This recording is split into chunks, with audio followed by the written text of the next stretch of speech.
Protoss StarCraft fans. In this special episode of Protoss Defense Strategy, I will release to you a strategy/build order that I have invented. Chances are you've never seen another player do what I'm about to do. The game matchup is Terran versus Protoss. This game doesn't show my build order, but rather it was the game that inspired me to invent it. The next game will show you a more precise way of executing the strategy. My first scout probe dances around the Terran's base and sees a barracks going down. Nothing unusual. But I also notice that the Terran is not mining any Vespene gas yet. This can mean a couple of possible playstyles, including Marine Rush or some kind of economy-focused build. But what's this? A command center. My opponent has decided to secure a better economy than me in the early game. My first reaction is to get a decent ground army to break down the bunkers, which I assume will be there soon. But after my stalkers scout and saw that there was already a filled bunker, I gave up on that idea.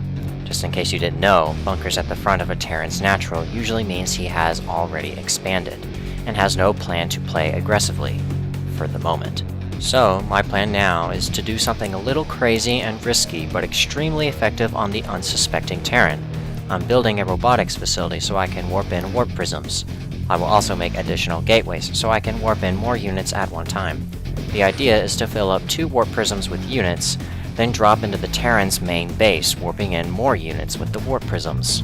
The enemy has salvaged his bunkers and moved out to my base. The attack is quickly discouraged by my mothership core's photon overcharge. Back at base, I'm making a second warp prism, and I have created a 4th gateway. Remember to have sentries ready to be loaded on the warp prisms, because you will need them to block the ramp into the Terran's base from his natural. The troops are loaded and heading out. The moment I land into his base, I place a force field down, warp in more units, and wreck up his base. Try not to have your units distracted by the Marines at the ramp, and instead tell your units to specifically move away and then attack move. A Matavat carries Marines up the wall, but this was easily dealt with since his units were still seconds away from gaining the Stim Pack upgrade. Realizing that he was taking too much damage, the Terran leaves the game. Really cool, huh?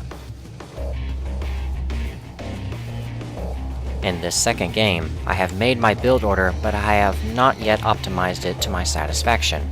It's still very effective though. My scout probe sees no gas being mined, and just before its death, I see a command center being built. It's a go. Warp Prism Carnage it is. This is an approximate build order to follow, but it's easy to just wing it as well.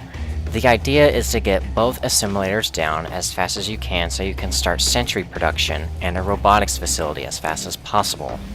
I find it best to cut probe production at around 17 on minerals and then 6 on Vespene gas. Make sure to have a 2nd and 3rd gateway.